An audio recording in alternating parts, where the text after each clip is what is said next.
Hi, everyone. Katie Anderson here, and I'm thrilled to welcome Gaurav Bhatnagar and Mark Minukas here to talk about their amazing new book, Unfear.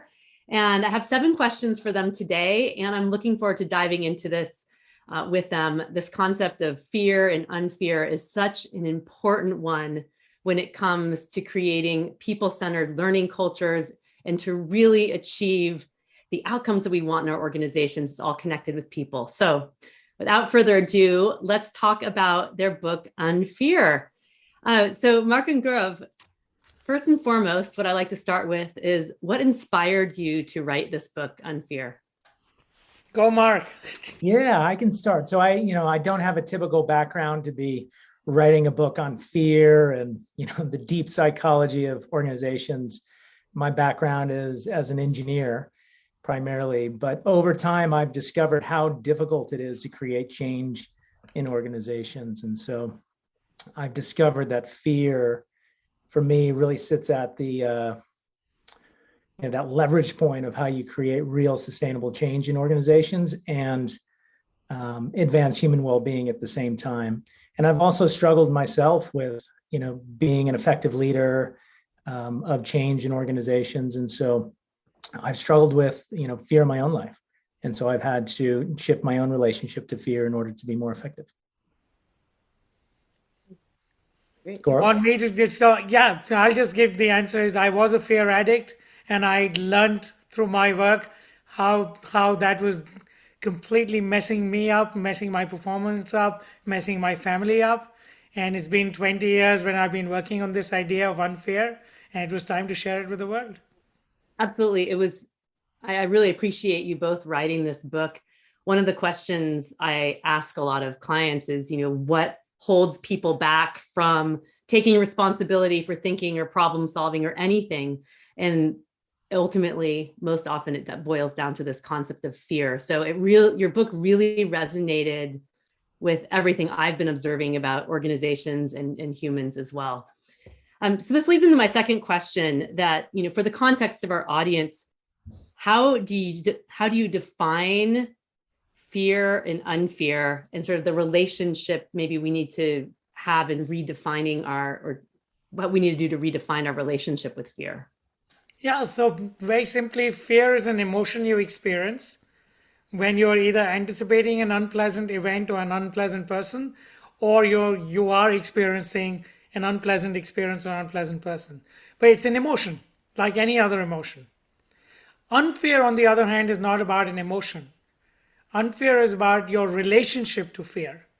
And so what our proposition is that it's the relationship to fear which is the problem, and unfear is fundamentally about reframing that relationship to see the underlying learning and growth available when you reframe your relationship to fear. Yeah, and Great. Go ahead, Mark. to build on that a little bit, unfear is not synonymous with being fearless.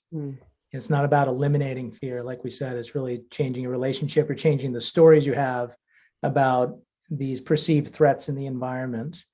And another really important distinction in all that is the distinction between physical threats and emotional threats. Right? Physical threats are, there's imminent threat to your physical safety. Emotional threats, there's a story around that. If you're dealing with an unpleasant person, for instance, your physical safety may not be at stake, but there's, perhaps a threat to your ego or, your sense of calm, but there's more of a story that's mediating your perception of a threat in that situation. Thank you. For leaders who are realizing that there may be a culture of fear or blame or mistrust in their organizations, what are one of the top 1 or 2 things that you recommend they do to start shifting from this fear to more of an unfear culture and mindset? Yeah, there's 3 primary steps. One is awareness, the second is choice, and then the third is practice. And so step 1 is just having, particularly a senior leadership team become more aware of how fear-based patterns may be working in their organization. Oftentimes we're very blind to those patterns, or we just take them for granted, or we say it's the way it has to be. And we help people see those patterns and see the consequences of those patterns, which leads to choice. We help leadership teams and individuals see the other choices that they have available to them and see the upside in some of these other choices. And then the third is practice, and really getting, at the individual, the team, and the organizational level, getting these practices in place that help the whole system change how they show up over time. The only thing I'll add is, as a leader, ask yourself the question, how are you contributing to that culture of fear? Yeah, right. Always goes back to our own actions as well. It's not just all these other people out there as well. I loved reading a lot of the frameworks that you have in the book too. I think just both your stories about fear and unfear, and also the frameworks that you offer for people to think about these concepts. So question 4 is related to the unfear archetypes that you describe, and really how they relate to a learning culture. And you even in this section cited my book, Learning to Lead, Leading to Learn, and Asao Yoshino's experience of his time at Toyota and their culture. And you said, the quote of his, my role as a leader is to help others develop themselves. So this is sort of a 2-part question. Can you give an overview of some of these unfear archetypes? And then the second is related to this, that how do you see these archetypes fitting into creating a learning culture and organization? Gaurav, why don't you take the first part of that? No, I'll take the second part, man. You take the first part. This is You the can way both we take work. both parts. This is how we work. Mark, you go first. Okay, I'll jump in. So we describe the unfear archetypes as the wise club. So we have the fight club and the nice club as being the fear-based archetypes. The wise club is all about having more of a learning response when in challenging circumstances. And so the 4 archetypes are the achievers, the second are the seekers, the third are the coaches, and the fourth are the trust builders. And so we can go into any of these, but at the core of all of those is when there's a potential threat or a challenge, it's having a learning response rather than a fight or flight response. Yeah, and just to your question about the learning culture, each one of those 4 archetypes collectively build a learning culture, right? I mean, if you do not have an effective coaching culture or an effective trust building culture, it is exceptionally difficult to achieve. It is exceptionally difficult to be self-starting and seeking. And at the same time, if you're all depending on having trust and having a coach, then you are not self-starting. So all of these work with each other. And to me, actually, whether it's a learning culture, a lean culture, all of these principles, these 4 archetypes are at the core, and they all need to work together for an organization to really become truly coming to its learning best. I love that. And I really appreciated too those fear archetypes, because I could identify myself in some of those of where do we go when we're in that place of fight or flight or stress or anxiety. So how do we overcome those and move into those unfear archetypes? And I just thought that framework was so tangible and helpful. So thank you for putting that forward to everyone. And I encourage our listeners to go and read and discover those more. I actually want to shift from the book a bit to your partnership and your process of creating the book and what you learned from it. So my first question actually is about what was it like, or how did you work in partnership to create this book as co-authors? Well, let me start on that one. So it was difficult. I think writing a book alone, Katie, you've written a book, you know this, is not easy. Writing it with someone else is even more challenging. But again, I think it put to test every principle we talked about in Unfair, because to work with someone else who has a different language, to work with someone else who has a different way of thinking, and then allowing both each other to actually storm through that process and learn from it was challenging, and yet it was deeply gratifying because I think we've created something together which is much better than what we would have done alone. And as that song goes, what doesn't kill you makes you stronger. So that was our experience of writing the book.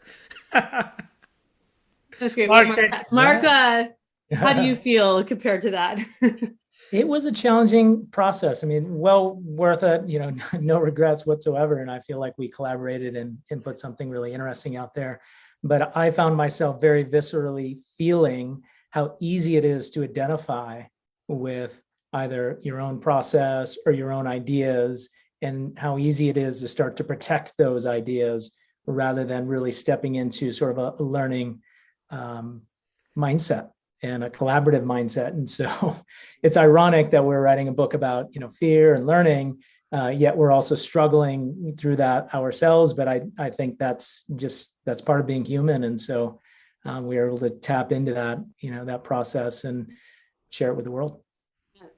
That's great. I mean, I think that comes to everything we teach about human behavior. Even if you're a teacher about it, you still have your own human experience. And so how do you use the practices to navigate through that rather than showing up in a perfect way at all times? Exactly. One thing we share very authentically with our clients is when we show up in the room with them, we show up as learners. Sure, we have some experiences and we can share those experiences, but we're learning just like our clients are. Yep. That's actually my last author interview was with Karen Ross. We talked about her new book, The Kind Leader. And one of my questions to her was, are you kind all the time? And she said, of course not. So, right. We all have we have our humanity, but it's how we respond to those experiences. So the sixth question is, what is one thing you learned or clarified for yourself about fear or unfear through the process of writing the book? So for me, it was very simple. For me, it was that I'm increasingly recognize that I have the fear of being an imposter in some ways, and it's easy to go and pontificate in front of a room with your clients, but this book writing process actually has helped me really reflect on the work that I need to do on myself. And it's a lifelong process, and it's really important, but it's, there is work to be done, and probably in many lives to come, there's work to be done. Yeah, for me, I think the book writing process has further clarified that I don't need to be stuck in those fear archetypes. I find it very easy to slip into that competitor archetype, for instance, and everything's about I'm either winning or I'm losing. So it was a helpful reminder for me of how easy it is to slip into that, but I can slip out of that just as easily. It takes some practice and some mindfulness, but I can do it. And so it's a very clarifying process to apply myself in the book writing process. Yeah, you have like meta experience of writing about it and living it at the same time. Yeah, absolutely. Great. And so my last question, number 7, is what is one question that either I haven't asked you here or that you're not often asked about the book or the concept of Unfear? So, and what is that question and how would you like to answer it? You can take a moment. Well, one we're not typically asked, and I think people assume, is that unfear is the same as fearlessness. Now, I know we had a chance to talk about that, but that is something I would like to reinforce. It's not about eliminating fear. It's not possible as human beings. It's learning how to relate to fear in a different way. Yeah. So for me, I think it's a very important thought, which is actually unfear is all to do with joy. And interestingly enough, the reason why we feel fearful is because we look for joy on the outside. And we're trying to use validation as a way of getting joy. And the idea at the core of the book is about actually you can joyfully desire everything, but if you desire joy from on the outside, you'll always end up collapsing into fear and reactive responses. And people don't ask about it, and we don't talk about it much, but that is at the essence. Beautiful. Thank you for sharing that. I appreciate all your questions, and I've really enjoyed the book. I am going to be referencing these concepts of fear and unfear and the archetypes in the work that I do with teams. So much of what limits us is this concept of mistrust, our fear, worry about the consequences, and the emotional response. And the frameworks you've put forward are really helpful in having people have something to anchor onto and really understand what's going on for themselves. So thank you for writing the book. And it's been a pleasure to talk with you both about the book Unfear.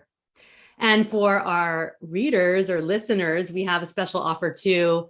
We are giving away 3 copies of the book Unfear. So go ahead and register in the links below and get your chance to win a free copy of Unfear. And also, where can people get their own copies of Unfear? And how can they get in touch with you both as well? Absolutely. They can learn more about the book at unfearbook.com, and they can find links to Amazon and Barnes & Noble and indie books. And they can learn more about co-creation partners at co-creationpartners.com. That's co-creation partners with no dashes. Great. That's it.